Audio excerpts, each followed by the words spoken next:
backstage, Garcia and Jericho are interviewed, and Jericho's like, hey, I'm pissed. That was stupid. Claudio cheated. Now I'm going to take it out on every Ring of Honor person. I don't care who it is. So again, not mentioning Blackpool Combat Club, he's doubling down on the destruction of Ring of Honor, which is good. I'm kind of tired of JAS and Blackpool Combat Club. Yeah. So he says next week, any former champion, you come and you get these hands and I'm going to fight you. So who do you think he's going to be? He mentioned a couple times even that he didn't care if it was a woman. Yeah. There hasn't been a woman ROH, like typically male title holder, has there? I don't know much about the ROH lineage after a while. But I think AEW's addressed that they don't want to do that. Nah, I think that was just to get you to pique interest, right? Yeah. Well, one thing that really stuck out to me is the thing that we have rang the bell about 1,000 times with AEW. Is, as we addressed earlier with the Elite saying, God damn, you keep hiring all these WWE people and everything was great till they showed up. No more hires need to be made in front of the camera. They need to be made behind the camera because, once again, production issues. They have production issues at the rate that we do. And we do a free podcast off of our home laptops. You know what I mean? Yes. Like, it's so bad. We might put out a show once in a while that has no production issues, but they never do. It always is something. And you couldn't hear half of what they were saying here.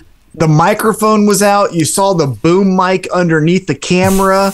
Like, that was high school local access television. It was just that's the bullshit stuff. Honestly, that's the stuff. So we both have journalism degrees. What they will tell you is the audio needs to be correct before the video is.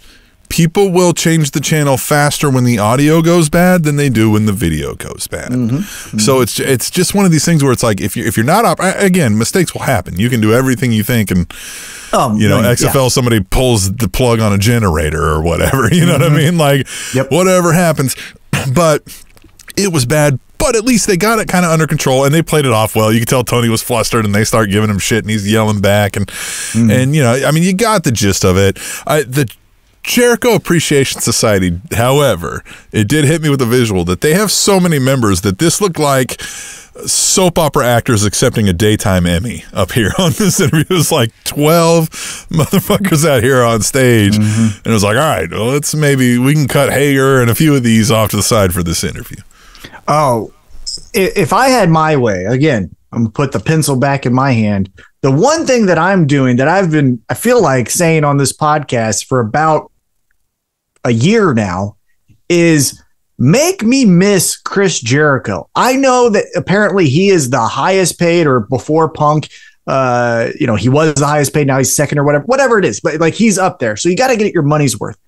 But Tim, it's every fucking week with Jericho. And we're at the point, no offense to him, but there's other people at his level that we could also watch. There's a Danielson. There's a Mox, and I know Moxley's been a little overexposed as well, but I'm tired of Jericho. Another thing about Jericho is I know Jericho loves to reinvent himself, but I think sometimes he thinks he reinvents himself when he goes, well, it's Chris Jericho the Ocho now.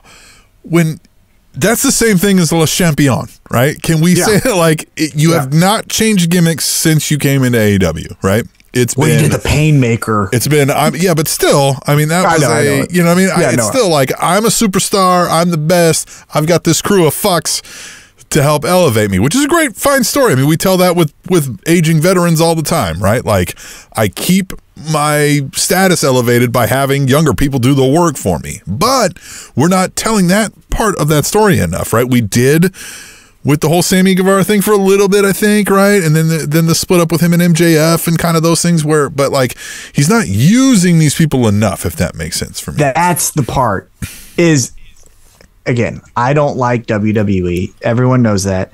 But the thing I will say that they do really well with the Bloodline is Roman Reigns is not there every week.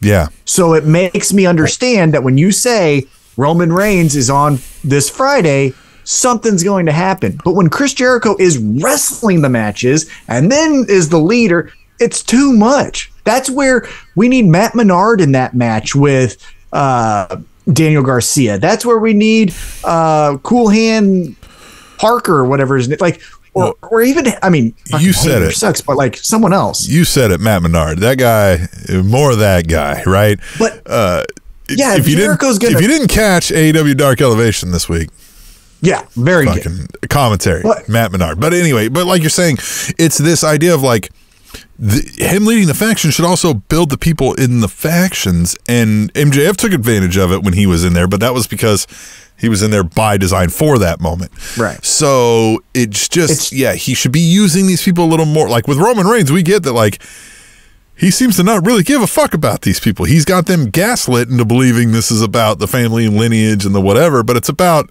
him winning every fucking thing. And that's kind of what the story is with Jericho Appreciation Society. It's in the damn name, Jericho Appreciation, right?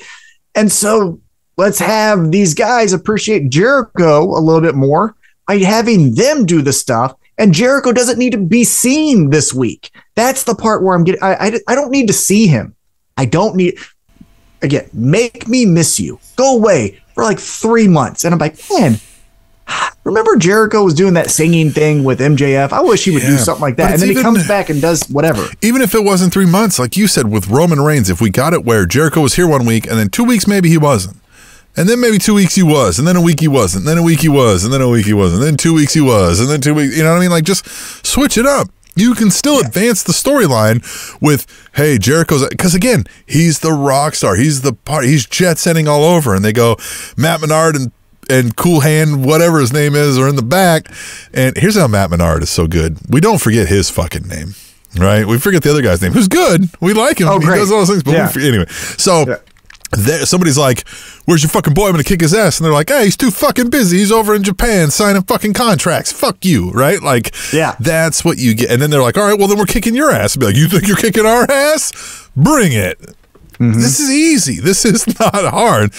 Even if you have Jericho there, absence makes the heart grow fonder. You know what I mean? And another thing is, we've gone to all the cities a couple times now.